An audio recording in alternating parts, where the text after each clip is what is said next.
ఆంధ్రప్రదేశ్ రాష్ట్ర ఉప ముఖ్యమంత్రి పవన్ కళ్యాణ్ ఇటీవలే కోనసీమ పర్యటనలో సాధారణంగా తెలంగాణ నాయకులు గతంలో మాట్లాడిన మాటలను దృష్టిలో పెట్టుకుని చేసిన వ్యాఖ్యలను నేటి కాంగ్రెస్ ప్రభుత్వ మంత్రులు, ఎమ్మెల్యేలు, ఎమ్మెల్సీలు సూపర్ స్టార్ ఇమేజ్ ఉన్న పవన్ కళ్యాణ్ ని విమర్శించి తమపై మీడియా దృష్టి సారించేలా చేసుకోవాలనుకునేవారు ఉప ముఖ్యమంత్రిపై తీవ్ర పదజాలంతో విరుచుకుపడ్డారు.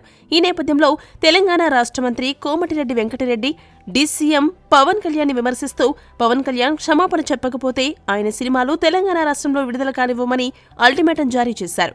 మనం ఉన్నది ఉన్నట్టుగా మాట్లాడుకోవాలంటే గతంలో వైఎస్ జగన్ ప్రభుత్వం 2024 సంవత్సరంలో దిగిపోయే వరకు కూడా ఇదే వైఖరిని అనుసరించింది.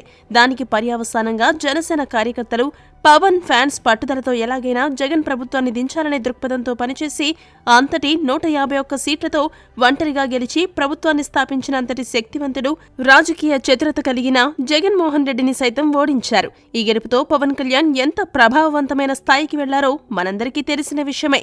కేంద్ర ప్రభుత్వాన్ని సైతం నిలబెట్టగలిగిన స్థాయిలో కింగ్ మేకర్ సీఎం చంద్రబాబు నాయుడుకు కూడా అత్యంత సన్నిహితుడుగా మారారు పవన్ కళ్యాణ్. మరి ఈ స్థాయిలో ఉన్న వ్యక్తిని, తెలంగాణకు గతంలో అనేక మార్లు విపత్కర సమయాల్లో విరాళాలందజేసిన వ్యక్తిని కోమటిరెడ్డి కాంగ్రెస్ పార్టీ ఆపగలదా? ఒకవేళ పవన్ కళ్యాణ్ రానున్న తెలంగాణ అసెంబ్లీ బై ఎలక్షన్స్ లో జీహెచ్ఎంసీ ఎన్నికల్లో బీజేపీకి స్టార్ క్యాంపెయినర్ గా వ్యవహరిస్తే కాంగ్రెస్ పరిస్థితేంటి? తెలంగాణలో పవన్ ఫ్యాన్స్ ను తట్టుకునే శక్తి కాంగ్రెస్ పార్టీకుందా? తన రాజకీయ గురువైన చంద్రబాబును కాదని సీఎం రేవంత్ రెడ్డి కోమటిరెడ్డి వెంకటరెడ్డి మాట వింటారా?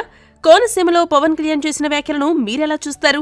కామెంట్ చేయండి. For more political updates and analysis, do like, share and subscribe to the Pawan TV news network YouTube channel.